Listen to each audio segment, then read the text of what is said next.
희년과 안식년에 대한 규례입니다. 이미 출애굽기 23장에 보면은 희년과 안식년, 희년에 대한 규례, 안식일에 대한 규례를 이미 주셨고, 그때 희년에 대한 규례 줄 때 희년 7년 때 세는 날 6년 동안은 열심히 일해서 소출을 거두는데 7년째는 일을 아예 하지 말아라. 그런데 그때 그 안식년에는 다 쉬게 하라. 땅이 쉬게 하라는 거예요.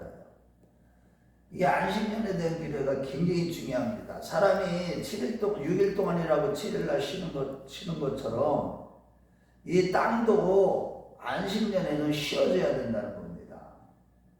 이거 뭘 상징하는 거냐면, 태초에 이 성경은 다 구속의 경륜을 기록한 거고, 구속에 대한 우리 인간을 구원하는 죄로부터, 사망 권세로부터 구원하는 역사를 기록한 책이기 때문에 그런 관점에서 전체를 봐야 됩니다. 아담이 첫사람이 하나님 앞에 범죄했을 때 뭐까지 저주를 받았어요? 사람은, 여자는 저주를 받아서 어떻게 했어요? 사람은 이마에 땀이 흘려야만 먹을 것을 먹을 수 없게 된다. 소출을 거둘 수 있다. 원래 에덴 동산에서는 모든 것이 그냥 이를 땀이 흘리지 않아도 다 그냥 공급을 받았어요. 하나님으로부터. 땅이나 소출을 내게 만드셨어요. 그런데 이제는 아담과 하와가 타락했을 때, 죄를 지었을 때 땅도 저주를 받아서 엉겅퀴와 가시를 내게 된 거예요. 그렇게 하고 이마에 땀을 흘려야만 어떻게 되는 거예요? 먹을 것을 먹게 되는 거예요. 그런 이러한 저주, 죄에 대한 대가를 위해서 땅도 함께 저주를 받은 것이죠. 그래서 로마서 8장에 보면 땅이 뭐를 기다린다고 그랬어요? 땅이, 로마서 우리 한번 8장으로 가봐요. 안식할 것을, 안식년을 이렇게 안식할 것을 땅도 기다린다고 그랬어요. 로마서 8장 19절 22절 봐봐요. 모든 만물이 다 우리 인간이 타락함으로 말미암아, 그러니까 이 대표성의 원리가 굉장히 중요해요. 성경을 이해하기 위해서는. 자, 19절 20절 모든 피조물들도 함께 이 허무한데 굴복하게 됐다고요. 자, 우리 같이 읽어봐요. 19절 20절 로마서 8장. 자, 시작. 피조물이 고대하는 바는 하나님의 아들들이 나타나는 것이니, 피조물이 허무한데 굴복한 것은 자기의 뜻이 아니요 오직 굴복하게 하시기로 말미암음이라. 하나님이요 땅까지 저주를 해버렸어요. 그래서 하나님의 아들들이 나타난다. 구원함을 받는 구속의 경륜이 성취되는 그것을 말씀하는 거예요. 그 구원을 받는 하나님의 아들들이 타락해서 저주를 받는 데서 어떤 저주예요? 죄와 사망의 권세 아래 굴복하는 저주예요. 그러면서 이 땅에서는 무거운 죄의 짐도 짓지만 육체적으로 고통을 당하는, 일을 해야 되는 짐을 지고 살아가게 되는 거예요. 여기에서부터 해방된 자들이 누구예요? 하나님의 아들들이에요. 하나님이 속량해서 아들들로 거듭나는 것, 그것을 기다리고 있는 거예요. 모든 만물들이, 피조물들이. 이런 차원에서 하나님은 이 안식년의 규례를 지키라고 하시는 겁니다. 그 안식년 때 그럼 상징적으로 뭘 의미하는 거겠어요? 안식년은 하나님의 나라를 예표하는 거예요. 하나님 나라에 가면 우리가 이 땅에서 일하면서 이런 일을 하는 게 아니에요. 이 땅에서 일하는 막 땀이 나야 되고 신경 써야 되잖아요. 천국에서는 일을 안 하는 게 아니에요. 일은 하는데 그때는 너무나 기쁜 마음으로 자원해서 막 하게 돼요. 그게 영광이에요. 영광. 천국에는요 이 10부를 다스릴 권세를 주고, 또 다양한 비유를 들었잖아요. 달란트 비유를 들었고, 이런 것들. 굉장히 나라를 또 다스릴 뿐만 아니라 많은 것들을 우리가 이 땅에서 하나님의 일을 열심히 하다 보면, 하나님 앞에 영광을 많이 돌리다 보면, 천국에 가면요 우리가 다 각자가 이 영광의 차이가 달라요. 거기에 따르는 일이 있는데 그 영광스러운 일들이에요. 그것은 엄청난 이 왕 같은 그런 직분을 우리가 받게 돼요. 좋게 비교할 수가 없죠. 어쨌든 이 희년이 안식년이 그런 의미에서 그랬죠. 그래서 예수님은 우리에게 뭘 주시기 위해서 오셨다고 그랬어요? 마태복음 11장 28절 30절에 보면 수고하고 무거운 짐진 자들아 다 내게로 오라 내가 너희를 쉬게 하리니. 우리에게 안식을 주시기 위해서 예수님이 오신 거예요. 결국은 어디로부터? 죄와 사망 권세로부터.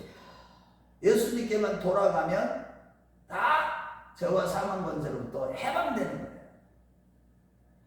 그것을 예표하는 거예요. 이 안식년 규례. 자, 그 다음에 이어서 이제 희년에 대한 규례가 8절부터 마지막 절까지 있는데, 이 희년에는 이게 희년이 언제냐면 50년마다 한 번씩 희년이 돌아오는 거예요. 그래서 제7 안식년 7번 안식년을 하면 49년 되는 날, 그때도 땅이 아무 일도 안 해야 되지만 그 다음에도 또 안식년을 지내야 돼요. 그러면 48년째 되는 날은 몇 년치를 먹을 걸 주셔야 돼요? 3년치를 줘야 돼요. 하나님이. 그렇게 소출을 거두게 해주신대요. 하나님이. 그래서 이 세상의 모든 우리가 누리고 먹고 살고 누리게 하시는 것은 다 누가 주시는 거예요? 하나님이 주시는 거예요. 그런데도 이스라엘 백성들은 이 안식년을 지켰어요? 못 지켰어요? 못 지켰어요. 그래서 70년 포로 생활을 하게 되는 것이죠. 다 그 이유가 있는 거예요. 까닭없는 저주는 하나도 없습니다. 이 세상에 일어나는 모든 일들이. 그래서 이 안식년 때 보면 안식년과 희년 때 이런 규례들을 다 주시는 이유는 하나님이 그만큼 나만 믿고 그 말씀대로 쓴다. 그런데 욕심이 잉태하면 어떻게 돼요? 죄를 낳는다고 했듯이 더 많이 벌고 싶고 더 많이 먹고 싶은 거야. 그러니까 그걸 못 지키는 거예요. 눈에 보이는 게 있는데 땀을 놀리질 않는 거예요. 2년 동안이나 특히 49년째 되는 안식년이나 50년째 되는 희년 2년 동안 땀을 놀리는 거예요. 아무 일도 하지 않고 파종을 않는 거예요. 거두지도 않는 거예요. 자연스럽게 낳는 거. 그런데 이 땅은 근본적으로 누구 거기 때문에 그래요? 하나님의 것이기 때문에 이제 그때는 누구든지 이렇게 자연스럽게 희년과 안식년과 희년에 낳은 소출은 누구든지 와서 그걸 다 먹을 수가 있어요. 그런데 일어나면 안 됩니다. 그래 이 희년이 굉장히 중요한데 희년 때는 땅만 희년이 되는 게 아니라 이때는요 이 집도 가옥도 팔렸으면 그 기업물을 자가 사지 않으면 자기가 그 기업물을 그것을 자기가 돈이 있어가지고 그걸 다시 가옥이나 이 땅을 찾아오려면 자기가 그 희년의 연수의 계산을 해가지고 계산대로 그 값을 치르고 다시 사오거나 그러나 내 삼촌이나 사촌이나 이런 사람들 가까운 친족들이 그것을 기업물을 사람이었으면 그것을 사서 그 다른 데 바로 넘어가지 않도록 하시는 거예요. 이것도 우리 하나님은요 천국은 정말 모든 사람에게 다 공평합니다. 예수 안에서는 모든 사람들에게 다 자유가 있어요. 그래서 우리가 이제 이런 또 집뿐만 아니라 땅뿐만 아니라 가옥뿐만 아니라 사람도 마찬가지예요. 노예로 팔릴 수가 있어요. 너무 가난해가지고 어떻게 살다 보면은 자기가 뜻하지 않게 가난하게 될 수가 있어요. 그래갖고 남의 노예가 될 수가 있어요. 그랬을 때도 그 보아스가 룻을 아내로 삼기 전에 기업물을 짜고 순서를 따라서 물어보고 난 다음에 자기가 그것을 기업을 물고 아내로 드린 것이죠. 그래서 룻과 보아스 사이에 오벳을 갖게 된 것이죠. 자, 이렇게 우리가 이제 이런 규례들을 다 주신 것은 이제 궁극적으로 우리는 자 보세요. 희년과 그래서 예수님은 누가복음 4장 16절부터 18절 말씀에 보면은 내가 온 것은 이 은혜를 전파드려 합니다. 즉 내가 온 것은 눈먼 자에게 보게 하며 귀머거리를 듣게 하며 자유롭지 못한 자에게 자유를 주려 합니다. 그러시면서 내가 이 은혜의 해를 전파하기 위해서 왔다. 그래서 예수님이 희년을 주시기 위해서 그 영원한 안식이 이제 상징적이죠. 이게 하나님 나라 중에서도 또 영원한 안식, 모든 것이 다 제자리로 돌아가는, 원래 본래의 하나님이 창조한 모습대로 돌아가는, 그래서 모든 타락한 상태에서 회복하는 것. 그래 구속이라는 말, 하나님의 구속의 경륜은요 그 단계가 있어요. 하나님은 창조하고 타락하고 회복하고 완성하는, 이 창조, 타락, 회복, 완성. 그러니까 회복하고 완성의 단계가 뭐예요? 희년이에요. 희년. 그래서 이사야서 61장 1절부터 한번 보겠어요. 그래서 이 이사야를 통해서 하나님이 예수님이 이 땅에 오시면 희년이 오게 될 때에 대해서 상징적으로 이 희년에 대한 말씀을 주시죠. 이사야서 61장 1절.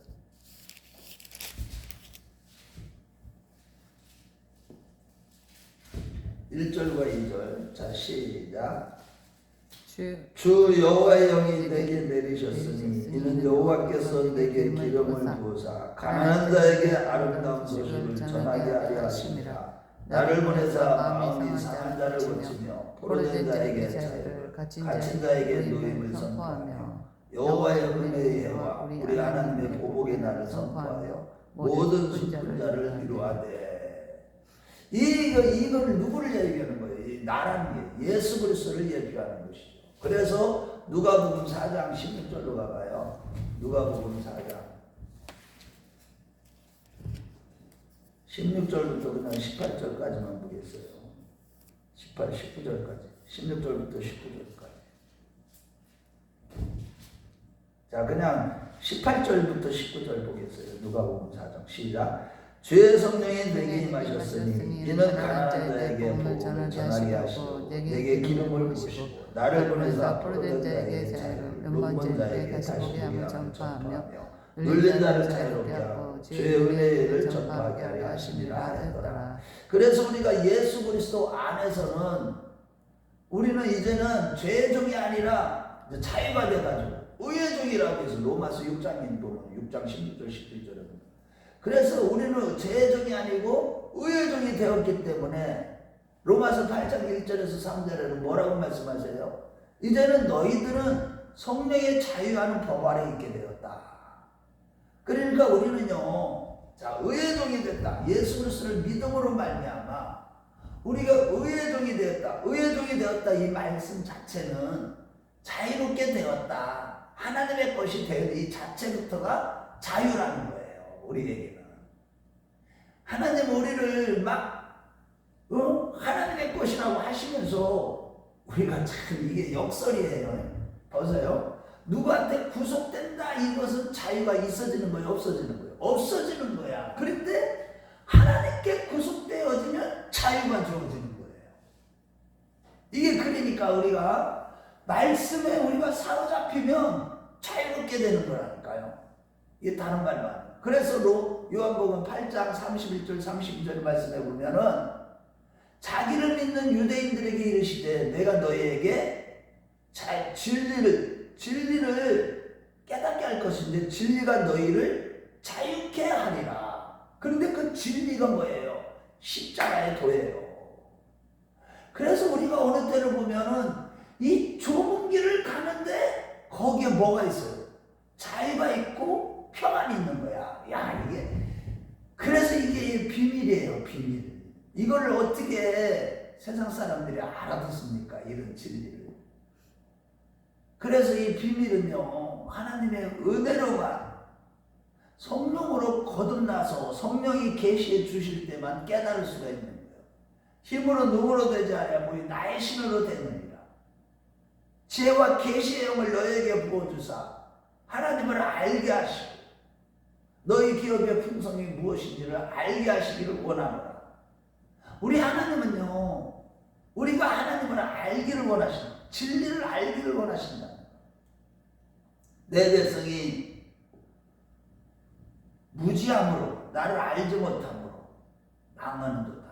그래서 우리가요 이런 진리의 말씀들을 특히 휘년에 대한 이 규례는요 완전한 하나님 나라를 상징하는, 거기에는 이제는 모든 것이 내 분깃이 있는 거예요. 분깃이 있고 내가 자유할 수 있고 어디에도 내가 구속될 수가 없는 거예요. 이 하나님 안에만 들어가, 예수 그리스도 안에만 들어가는 성령의 자유하는 법 안에서 항상 기뻐하며 평강을 누리고 의와, 그래서 하나님 나라는 로마서 14장 7절에서 8절 말씀에 보면 뭐라고 그랬어요?